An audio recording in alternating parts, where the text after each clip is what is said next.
ये बोल सकता हूं, जब चुनाव में उतरेंगे ना बीजेपी जीतेगी, ना कांग्रेस जीतेगी, ना एनएलडी जीतेगी, ना आम आदमी जीतेगी। हमारा टारगेट तो ये है कि जननायक जनता पार्टी 10 जीते। कामयाब कितने होंगे और किस तरीके से होंगे, मुझे लगता है कि इसके ऊपर कैडर को काम करना है और कैडर काम। आम आदमी पार्टी हरियाणा में बहुत ताकत से चुनाव लड़ने की तैयारी में रही। इसी दौरान अरविंद केजरीवाल की गिरफ्तारी हो गई। इस गिरफ्तारी को आप कैसे देखते हैं? देखिए, वो एक्साइज पॉलिसी जब हरियाणा में मेरे पास एक्साइज का प्रभार था तब आई थी, और उस पर बड़े रेड फ्लैग्स थे, क्योंकि नेबरिंग स्टेट्स के अंदर हम भी अपना रेवेन्यू देखते हैं, और जिस तरीके से उसको प्लान किया गया था, पहले दिन में जब हमने वो पढ़ी तो एक रेड फ्लैग आया। उस रेड फ्लैग के ऊपर इन्वेस्टिगेशन शुरू हुई है। मुझे नहीं पता कि अरविंद जी का रोल क्या है और किसी का रोल क्या है, किसने बनाई थी, किसने किसके फायदे के लिए बनाई थी, but it is in due course of investigation, और इन्वेस्टिगेशन एजेंसीज जो हैं वो उस पर ज़्यादा बेटर बता पाएंगी कि किसका रोल क्या है। मगर हाँ, जिस तरीके से ड्राफ्टेड थी, it had a red flag on it. ये आम आदमी पार्टी जो कहती है कि पॉलिटिकली मोटिवेटेड है, अरविंद केजरीवाल को रास्ते से हटाने के लिए, अपने चुनाव को आसान करने के लिए बीजेपी ने ऐसा किया है, इससे आप सहमत हैं? जो पावर में रहा है उसने पावर का उपयोग किया है, हमने तो झेला है। चौधरी अजय सिंह चौटाला जी जो सांसद थे, उनको 10 साल तिहाड़ जेल में काटने पड़े क्योंकि कांग्रेस ने एक प्लॉट बनाया जेबीटी। क्या हमने झेला नहीं है? इंदिरा जी थी, इमरजेंसी लगाई, सारे लोग जेल में डाल दिए। तो पॉलिसी गलत है, उस पॉलिसी के जरिए कई बिल्कुल सवाल खड़े होते हैं, या फिर आम आदमी पार्टी जो कर रही है वो गलत है? मैं ये मानता हूं कि उस पे रेड फ्लैग थे। मैं उसको क्लीन चिट नहीं दे सकता क्योंकि मैंने भी ये डिपार्टमेंट चलाया है प्रदेश के अंदर। 2024 के चुनाव में इंडिया अलायंस को लेकर के आपकी अपनी राय क्या है? क्योंकि हरियाणा में भी इंडिया अलायंस, कांग्रेस और आम आदमी पार्टी भी है, बाकी कई आज के दिन मैं मानता हूं समझौता है कि कांग्रेस तो खुद के पांव पे कुल्हाड़ी मार रही है। कैसे? ना तो डिसीजन ले पा रही, ना एग्रेशन दिखा पा रही, ना बोल्ड स्टेप्स ले पा रही। कांग्रेस को तो अगर मैं सुझाव दूं तो सारे अपने बड़े नेता मैदान में उतार देने चाहिए थे, हरियाणा में लड़ो चुनाव। तो फिर क्यों नहीं लड़ा रही है?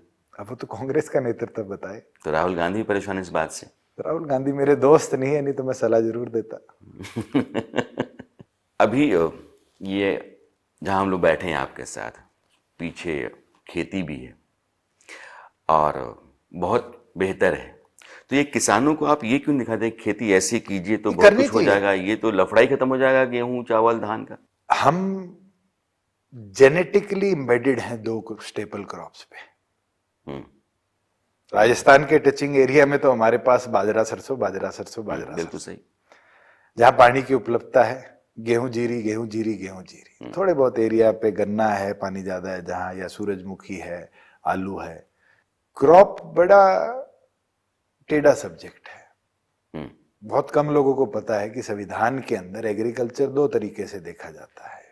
एक है कि खेती करनी क्या है, that is a state subject. State बोल सकती है कि मैंने इस पे सब्सिडी देनी है, मैं ये काम करूंगा, मैं ये काम करूंगा, और किसान उसका फायदा उठाता है, डाइवर्ट करता है। वही दूसरी ओर पर है प्राइसिंग। प्राइसिंग जो है वो कॉन्करेंट लिस्ट में आता है, स्टेट और सेंटर दोनों मिलकर उस पर काम करती है। सेंटर रेट तय करती है, स्टेट उसको अडॉप्ट करती है। जो किसान आंदोलन की मांग है कि सेंटर ही अडॉप्ट करे।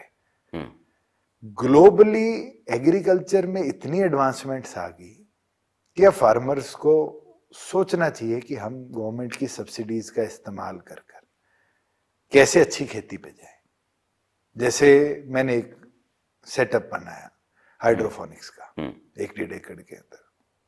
उसके अंदर मेरे पास लीफी वेजिटेबल्स हैं, छोटी छोटी छोटी छोटी सैलेड्स और इस तरह की सब्जियां हैं जो आज के दिन शहरों की बहुत बड़ी मांग है। और दूसरी ओर पर वाइन क्रॉप्स हैं। वाइन क्रॉप्स मतलब cherry tomato, tomato, cucumber, Shimla मिर्च, जो बेल के ऊपर हम ले जा सकते हैं।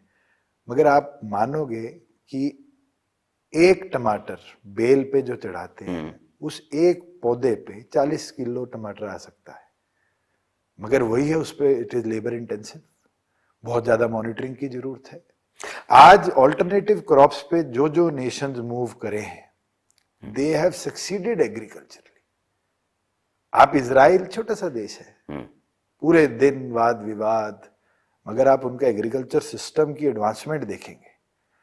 सिंगापुर तो एक आइलैंड कंट्री है, हम्म, पानी भी उनको मलेशिया से लेना पड़ता, इंडोनेशिया मलेशिया से लेना पड़ता है शायद।